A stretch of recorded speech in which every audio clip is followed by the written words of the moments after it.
Both leaders will now sign an historic new bilateral security agreement between the United States and Ukraine.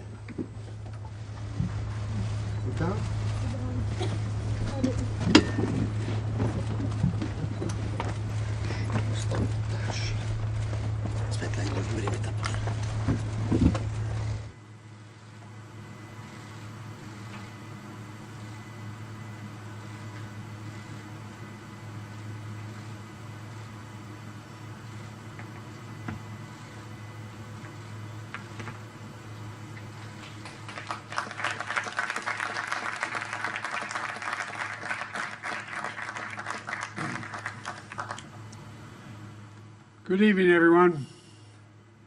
Last year at the NATO summit in Lithuania, the United States brought together every member of the G7 to sign a joint declaration of support for Ukraine. 25 additional countries joined us quickly. Each agreed to forge long-term bilateral commitments with Ukraine. President Zelensky and I have just now signed that agreement between the United States and Ukraine. Our goal is to strengthen Ukraine's credible defense and deterrence capabilities for the long term. A lasting peace for Ukraine must be underwritten by Ukraine's own ability to defend itself now and to deter future aggression anytime in the future. The United States is going to help ensure that Ukraine can do both, not by sending American troops to fight in Ukraine, but by providing weapons and ammunition, expanding intelligence sharing, continuing to train brave Ukrainian troops at bases in Europe and the United States, enhancing interoperability between our militaries in line with NATO standards, investing in Ukraine's defense industrial base so in time they can supply their own weapons and munitions, working with Ukraine's partners to build a future force that is strong, sustainable, and resilient, and supporting Ukraine's economic recovery as well as its energy recovery after Russia has repeatedly targeted Ukraine's energy grid with massive attacks in the futile attempt to break the will of the Ukrainian people. All these lines of efforts and others are laid out in this agreement. Additionally, the G7 achieved a significant outcome this week on the matter of Russia's frozen assets in Europe and other places outside of Russia. Back in 2022, 2 days after Russia's invasion, members of the G7 and the European Union worked together to freeze $280 billion in Russian central bank funds outside of Russia. I'm very pleased to share that this week, the G7 signed a plan to finalize and unlock $50 billion from the proceeds of those frozen assets, to put that money to work for Ukraine. Another reminder to Putin, we're not backing down. In fact, we're standing together against this illegal aggression. The agreement that President Zelensky and I just signed also lays out our shared vision for a just peace, a peace rooted in the UN Charter and the principles of sovereignty and territorial integrity, a peace with a broad base of support around the world that holds Russia accountable for the damage it has done in this war. We will see this vision strongly affirmed at the historic peace conference happening in Switzerland this weekend, where Vice President Harris will represent the United States. Finally, this agreement accelerates Ukraine's integration into the European transatlantic communities. It includes major commitments from Ukraine to implement democratic, economic, and security reforms in line with the European Union's accession goals and NATO's programs of reform. While we take this step, the United States is also intensifying pressure on Russia. Yesterday, the U.S. Treasury Department made clear any bank anywhere in the world that deals with sanctioned Russian banks, companies, or individuals risk being sanctioned themselves. And we announced roughly 300 new sanctions on individuals and companies that are helping Russia with the war effort. They include key parts of Russia's financial sector. I'll wait till it goes over.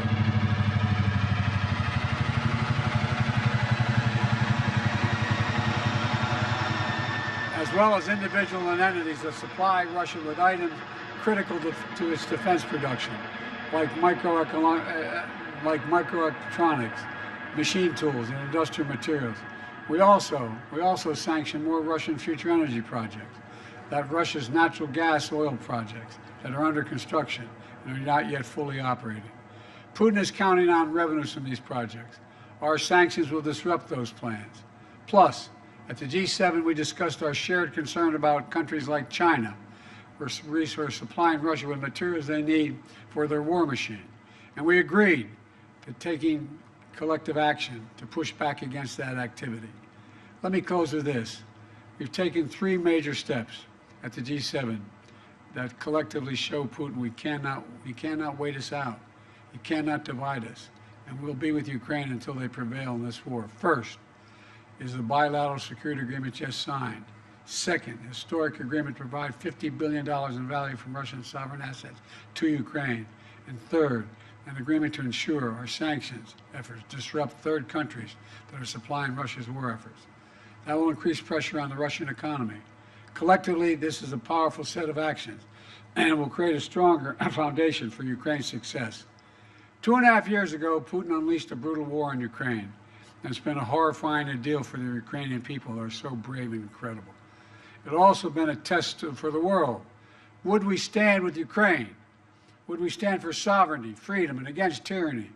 The United States, the G7, and countries around the world have consistently answered the question by saying, yes, we will. We will say it again. Yes, again and again and again. We're going to stand with Ukraine. And thank you, and I now yield to my friend from Ukraine, President. Thank you so much, Mr. President Biden, dear President, dear journalists, dear Ukrainians, dear Americans, and thank you so much. Thanks, Italy and Georgia, for an invitation. Dear friends, today is a truly historic day, and we have signed the strongest agreement between Ukraine and the US since our independence. And this is an agreement on security and thus on the protection of human life. This is an agreement on cooperation and thus on how our nations will become stronger. This is an agreement on steps to guarantee sustainable peace, and therefore it benefits everyone in the world, because the Russian war against Ukraine is a real global threat. I thank you very much, Mr. President, for your leadership, which is reflected in particular in this agreement and in your years of support for Ukraine. I thank our teams, both teams, thanks very much for making sure that the details of the agreement are really good. And of course, I want to thank every Ukrainian soldier, all our people whose courage made this level of alliance between Ukraine and the United States possible. And I'm proud of our people and what Ukraine can do, and I'm very grateful to all Americans, to everyone in America who strengthens American leadership. So, under the points of the agreement, first, the agreement contains a very detailed, legally binding part, and this means the credibility of America's support for our Ukrainian independence. Secondly, security commitments from the United States are based, among other things, on the sustainability of security and defense support, not only for the duration of this war, but also for the period of peace after the war. And we will definitely ensure peace. Third, it clearly states that America supports Ukraine's efforts to win this war. Fourth, the agreement has good provisions on weapons for our defense, whereas specifically on the Patriot systems, whereas specifically on the supply of fighter squadrons to Ukraine. That's right, plural squadrons, including but not limited to F-16s. We have worked for a long time for this. The agreement is also very specific about the supply of the necessary weapons, joint production, and strengthening of the defense industries of our countries through our cooperation. And this is something that will not only provide security, but also new good jobs for Ukrainians and Americans. The agreement also outlines what is needed in terms of intelligence information. The agreement contains key aspects of protecting the lives of our people. Fifth, it is very important that the agreement also addresses the issue of Russia's just responsibility for this war and its attempts to destroy Ukrainians. America supports both fair compensation for the damage caused by Russian strikes and working out ways to ensure that frozen Russian assets are used to protect and rebuild Ukraine. The agreement also includes sanctions and export controls that will make Russia feel the pain for what it is doing against the freedom of peoples. And two more things. I'm grateful that the philosophy of our security agreement is in fact the philosophy of the alliance, and that is why the issue of NATO is covered through the text of the agreement. It states that America supports Ukraine's future membership in NATO and recognizes that our security agreement is a bridge to Ukraine's membership in NATO. It is very important for all Ukrainians and for all Europeans to know that there will be no security deficit in Europe which tempts the aggressor to war and makes the future uncertain. Now we are clearly defining everything. We will cooperate for the sake of victory, make peace guarantees effective, and provide the necessary security for our people. And thank you, Mr. President, for your leadership in the G7's decision on 50 billion loan for Ukraine. It's a vital step forward in providing sustainable support for Ukraine in winning this war.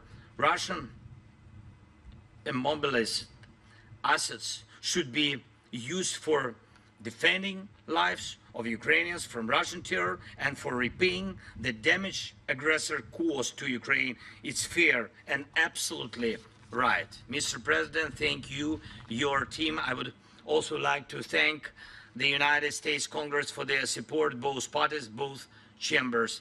Thank you, and thanks to every American heart that does not betray freedom and supports us. Slava Ukraini!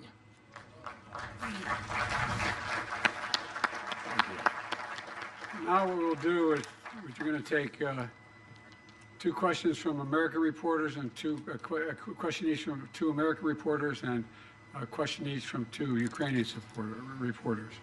The first person I'm going to call on is Colleen Long of the Associated Press. Thank you. Thanks, Mr. President. About 2 weeks ago, you changed course to allow Ukraine to fire U.S. weapons into Russia. Given the reported successes, would you consider further expanding the parameters on U.S. weapons into Russia, even despite your concerns about escalation? And on the news from home, you're going through something that so many American families go through, the intersection of addiction and the criminal justice system, but you're not like most families. Was your son able to get a fair trial? Do you believe the Justice Department operated independently of politics? And for President... Let me answer your question and you ask his question, okay? With regard to the first question, it is clear that the near abroad, meaning just across the line of the border with Russia and Ukraine, that it makes a lot of sense for Ukraine to be able to take out or combat what is coming across that border. In terms of long-range weapons, longer-range weapons into the interior of Russia, we have not changed our position on that sort. With regard to the question regarding the family, I'm extremely proud of my son Hunter. He has overcome an addiction. He's one of the brightest, most decent men I know, and I am satisfied that I'm not going to do anything. I said I'd abide by the jury decision, and I will do that, and I will not pardon him. President Zelensky, A number of leaders here in Italy, including President Biden, are facing upcoming election challenges. How will the security agreement signed tonight and the other promises of support continue if they are not in office? And what's your contingency plan if they don't?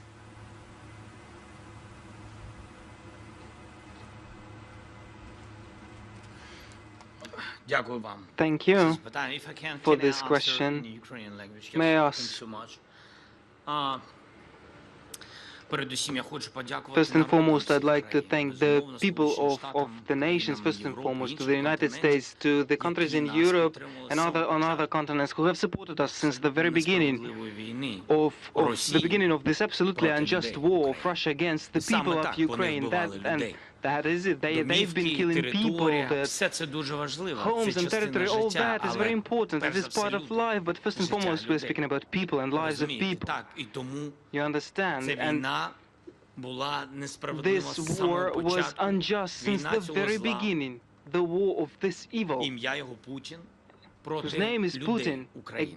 the war І він against the вбив people of дуже Ukraine, багато and he людей. has killed Казати, so що many це не people. він, що це To say військовий, that it це is not інструмент him, для нього. there was a military man who did it. Розумієте, він грає The на last цьому one is just an instrument of І тому his, для and нас he's playing дуже this важливо instrument, було, and що з самого therefore it початку is нас important for підтримали us that люди, since the very beginning we were народи, supported by тому що people, вони by nations, зрозуміли, because they що ми understood that поділяємо спільні we цінності. share Ми common просто values. хочемо We жити, і simply люди want to розуміли. live, Вони and the уявили, people що буде, understood. They якщо на imagined них what will happen нападе if таке зло. such evil І attacks тому нас them, люди and підтримали. therefore І я we were дякую supported президенту by people. Байдену, And I thank іншим President лідерам, Biden and які з самого other leaders початку who, since the very beginning вторгнення of the Путіна почали invasion, нас підтримувати. Putin's invasion Вони started to базуючись support на us. своїх They, цінностях. Вони based on their базувались values, на they were голосі їх людей, based on їх the народів. voice І без of, народу of це their people, неможливо. and it is І я impossible впевнений, without people. And I am sure that цей народ this обирає nation собі лідерів, обирає президентів. chooses leaders and І presidents. мені здається, що And кого it б не seems to обрав me that народи, no matter whom the nation chooses, передусім, мені first and здається, все foremost, залежить від єдності it seems to всередині me that everything тієї чи depends іншої on the держави. unity І якщо з нами буде within this народ, or that state. And будь-який if лідер the також people буде are з with нами. us, any В цій leader will be with боротьбі us за свободу. in this struggle for freedom. Want to call on a Ukrainian reporter? Yeah, with pleasure. Thank you so much. Так, будь ласка, телеканал Інтер. Yes, please, Inter. Irina Ivanova, Inter TV Irina channel Ivanova, Ukraine, Inter and TV I have a channel. question for both leaders. So today, during the G7 meeting, the discussion focused on developing Ukraine's air defense system based on the most advanced Western complexes and also on enhancing long-range capabilities. So my question is, can you provide any details on the initiative and about the readiness of our allies to take part in it? Thank you. I'd be happy to respond to that. We have acquired commitment from 5 countries so far for Patriot batteries and other air defense systems, as well as we've let it be known to those countries that are expecting from us air defense systems in the future, that they're going to have to wait. Everything we have is going to go to Ukraine until their needs are met, and then we will make good on the commitments we made to other countries. I think President Biden already answered your question. Really, he knows, and all other partners, they know that urgently we need 7 Patriot systems. Yes, to save our cities, not all of them, it's a pity, but urgently 7. And we discussed the possibility of having 5 of them. It's true, but the partners work on it. It doesn't mean that tomorrow we will have these 5 systems, but we see in the closest future good result for Ukraine. You'll have some relatively quickly. American reporter, Josh Weingrove, Bloomberg. Thank you, Mr. President. I have a question for President Zelensky shortly on the announcements, but if you don't mind, I'd like to ask you about your discussions on the situation in Gaza here at the summit. You were asked just a short time ago about it after the skydiving demonstration. Can you give us your assessment of Hamas's response? And do you believe that they are trying to work towards a deal, or is this response working against a deal? And what is your message to allies, including those here at the G7, about what more, if anything, the U.S. can do to drive towards a peace agreement? Thank you. I wish you guys would play by the rules a little bit. I'm here to talk about a critical situation in Ukraine. You asked me another subject. I'll be happy to answer it in detail later.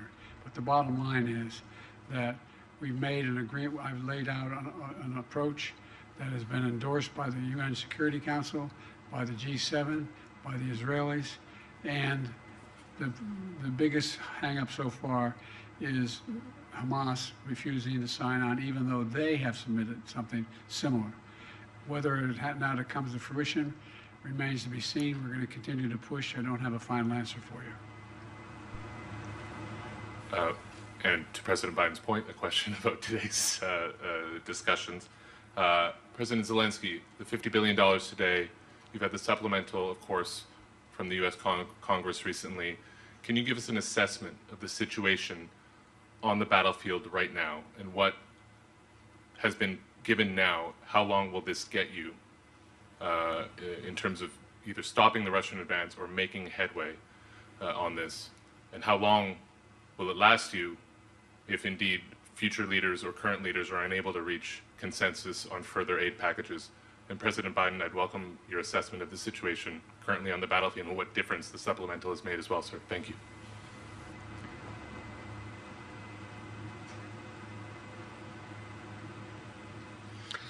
Дякую за ваше запитання. Thank you for your question. Indeed, we were expecting the fundamental package of the support within the Congress of the United States of America, and truly it was a long pause for our warriors first and foremost, but it is important and we are grateful that in the very end we have this supplement, and this will for sure strengthen our warriors. Yes, this has given the opportunity to the enemy within this pause to try to occupy Kharkiv, but that attempt was stopped by our warriors. They were repelled. The enemy was repelled, and we, despite everything, disrupted all their plans, and it seems to me that that is the most important thing. What this supplement that will arrive gives us, it enables us to fully equip the reserves, those guys, those brigades that are ready, so that they provide for the opportunity to rotate our units on the battlefield, so that they can have some rest, so that the brigades can regenerate, so that other brigades enter the battlefield instead of them with equipment. This is what the supplement gives them. So the raise of morale, but also the raise of strength of our brigades, and it seems to me that this is the most important. For how long this will be enough? Look, we without package have been holding the lines for 8 months, and the Russians had no successes. And therefore, the question on for how long it will be enough. No, I think the question has to be for how long the unity will last. The unity in the United States together with the European leaders. How these or those elections will influence this unity. It seems to me that we should look on this exactly this way, to preserve unity, to preserve the integrity of the world, integrity of the democratic world, because if Ukraine does not withstand, the democracy of many countries will not be able to withstand, and I'm sure of that. By the way, the idea that we had to wait till we passed the legislation overall, even held up by a small majority of our Republican colleagues, was just terrible. And there's a lot more money coming beyond what's already come in the other tranches that are available now that we've passed the legislation. So they'll have what they need and get it there as quickly as we possibly can. Thank you so much, Mr. President. Telegraph, будь ласка. Telegraph, please. Good evening. My name is Yaroslav Zharin of Telegraph UA. Thank you for this opportunity. I have a long way from Kyiv and have enough time to prepare such long question. Firstly, to Joe Biden. Mr. President, the additional Ukraine Supplemental Appropriations Act that you signed mandated the submission of strategy war for the war in Ukraine within 45 days after its enactment. This deadline passed on June 8th, and now yet the international community has not seen this strategy. Has it been developed?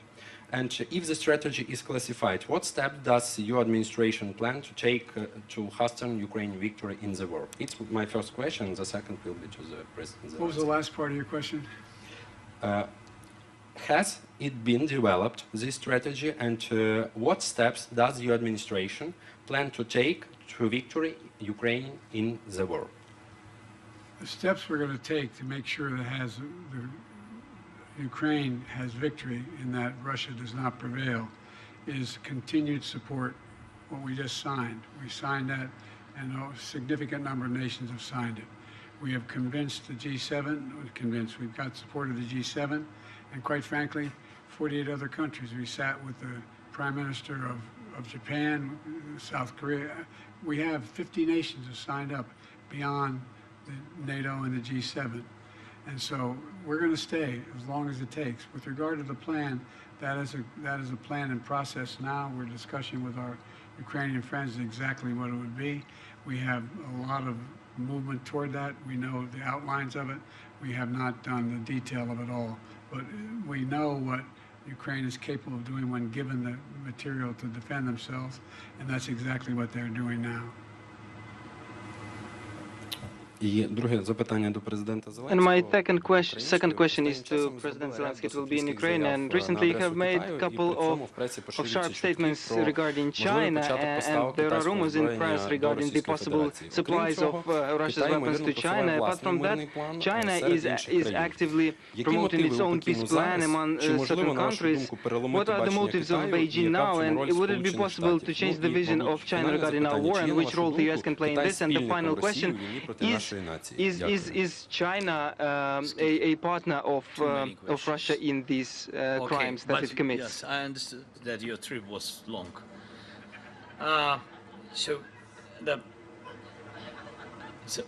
First of all, I had phone conversation with the leader of China by phone. He said that he will not sell any weapon to Russia. That is the first. We'll see with you. We'll see. But he said to me, if he is a respectable person, he will not, because he gave me the word. The second, you know very good with details our peace formula. It's very open for everybody, basing on charter, yes, UN nation, and you know that it bases on next principles: territorial integrity, sovereignty, nuclear security, food security. If China has alternative view on it, it can prepare alternative peace formula. If we share common views on it, like with globally with all the world, I think so. So if they share the same way to peace, we will find dialogue. By the way, China is not supplying weapons, but the ability to produce those weapons and the technology available to do it. So it is, in fact, helping Russia. Thank you all so very much. Appreciate it. This concludes our press conference. Thank you, everybody. Would you still